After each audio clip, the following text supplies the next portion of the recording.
sejahtera. Nama saya Tengku Farah Farhana binti Tengku Ahmad Zulkarnain. Dan saya Siti Zuraini binti Abdul Nasir. Baiklah, pada hari ini kami berdua akan membincangkan mengenai peranan serta pemikiran dua tokoh besar dalam dunia bahasa Melayu, iaitu Pendeta Za'bah dan Profesor Emeritus Datuk Dr. Nik Safiah Karim. Baiklah, berikut merupakan gambar Za'bah dan juga Nik Safiah Karim. Kalau kita bercakap tentang bahasa Melayu, dua nama ini memang tak boleh kita lupakan. Kedua-duanya mempunyai sumbangan yang luar biasa dalam membina, memperkukuh serta memartabatkan bahasa Melayu kita, Zul. Betul tu Farah, mereka berdua sama-sama memperjuangkan bahasa Melayu dalam zaman cabaran dan pendekatan yang berbeza. Za'bah berjuang dalam zaman penjajahan. Semasa zaman tersebut, bahasa Inggeris menguasai hampir semua urusan rasmi dan pendidikan. Manakala Profesor Nik Safiah pula berjuang dalam zaman moden, iaitu selepas negara kita mencapai kemerdekaan. Beliau berusaha mempertahankan bahasa Melayu agar kekal relevan dan dihormati pada era globalisasi. Wah, menariknya. Walaupun berbeza masa, semangat mereka tetap sama kan? Iaitu untuk memastikan bahasa Melayu terus menjadi bahasa ilmu, bahasa budaya dan bahasa kebangsaan yang dihormati sehingga kini. Baiklah, kita mulakan dengan latar belakang tokoh.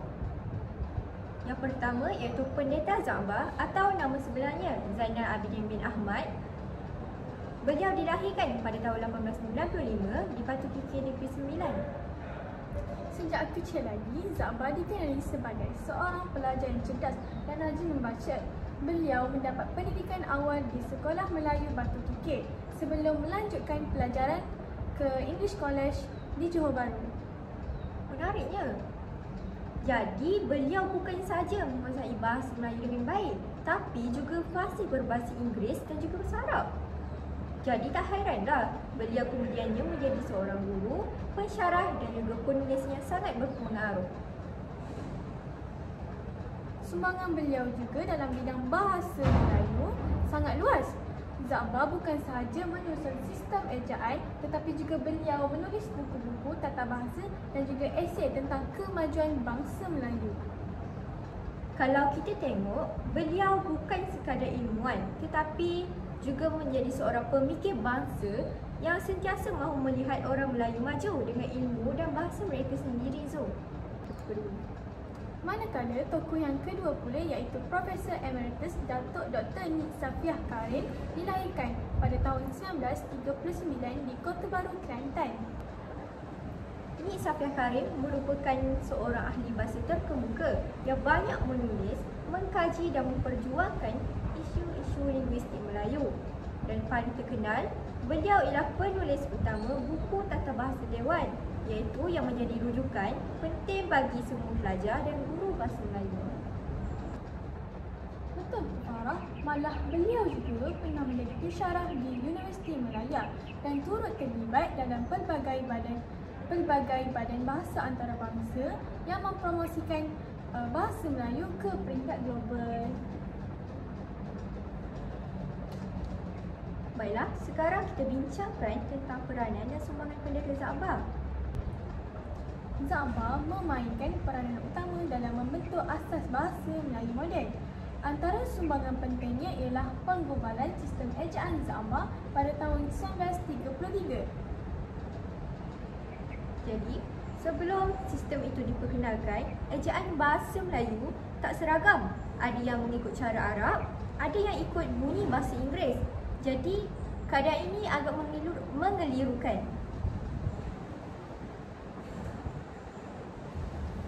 Sistem ejaan Za'bah juga memperkenalkan peraturan ejaan yang lebih teratur dan juga logik, menjadikan bahasa Melayu lebih mudah dipelajari dan juga digunakan dalam bidang pendidikan serta pentadbiran.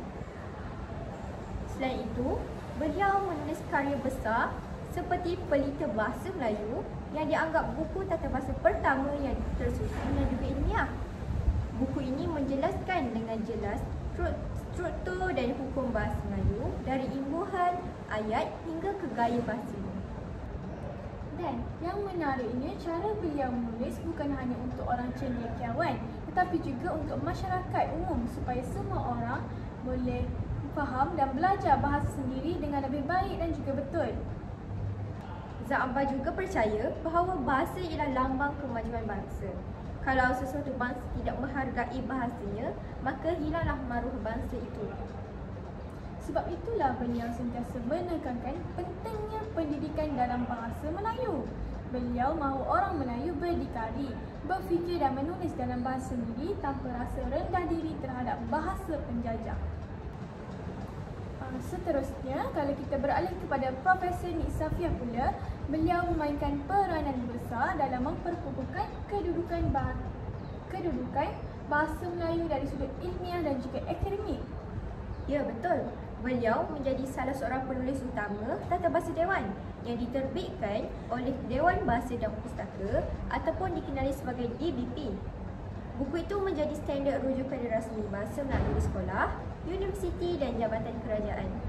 Selain itu, beliau juga aktif dalam penyelidikan linguistik dengan menerbitkan banyak makalah dan juga artikel tentang struktur bahasa, sosiolinguistik dan juga perkembangan bahasa Melayu dalam media. Beliau juga sering dijemput untuk memberi ceramah, ucapan dalam seminar, forum dan wacana bahasa untuk memperjuangkan penggunaan bahasa Melayu yang betul dan beradab di media sosial, pendidikan dan juga pentadbiran. Satu lagi kehebatan Nik Safiah ialah cara beliau menekankan bahasa dengan masyarakat moden. Beliau sentiasa mengingatkan bahawa bahasa mesti berkembang mengikut peredaran zaman tapi janganlah hilang jati diri. Betul tu Zuraini. Beliau menegaskan bahawa penggunaan bahasa rojak dan kesilapan tata bahasa yang berleluasa dalam media sosial boleh melemahkan nilai bahasa Melayu tersebut. Jadi, beliau berjuang untuk memastikan bahasa Melayu terus kekal sebagai bahasa ilmu dan juga komunikasi rasmi walaupun dalam dunia yang penuh digital. Kalau kita nak bandingkan kedua-dua tokoh ini, jelas mereka ada persamaan matlamat tetapi perbezaan kepada pendekatan. Contohnya, Za'abah berjuang dalam zaman penjajahan. Jadi cabarannya ialah membina asas dan juga maruah bahasa Melayu yang ketika itu dipinggirkan oleh sistem pendidikan Inggeris. Sementara itu, Nik Safiah berjuang dalam zaman kemerdekaan dan globalisasi. Cabarannya ialah mengekalkan martabat bahasa Melayu supaya tidak tenggelam dalam arus penggunaan bahasa Inggeris dan bahasa lain. Dari segi pendekatan, Za'abah menumpukan kepada pembinaan sistem dan juga struktur bahasa seperti ejaan, tata bahasa dan juga penggunaan ayat-ayat yang baku. Manakala, Nik Safiah pula memberi tumpuan kepada penyelidikan ilmiah dan penerapan bahasa dalam bidang akademik, pendidikan tinggi dan juga komunikasi moden. Jadi, Za'abah lebih kepada membina rumah bahasa Melayu asasnya iaitu dinding dan strukturnya.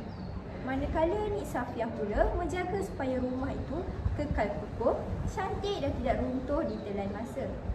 Tapi yang paling penting, kedua-duanya berkongsi satu semangat iaitu memastikan bahasa Melayu terus hidup, dihormati dan juga menjadi kebanggaan bangsa Malaysia.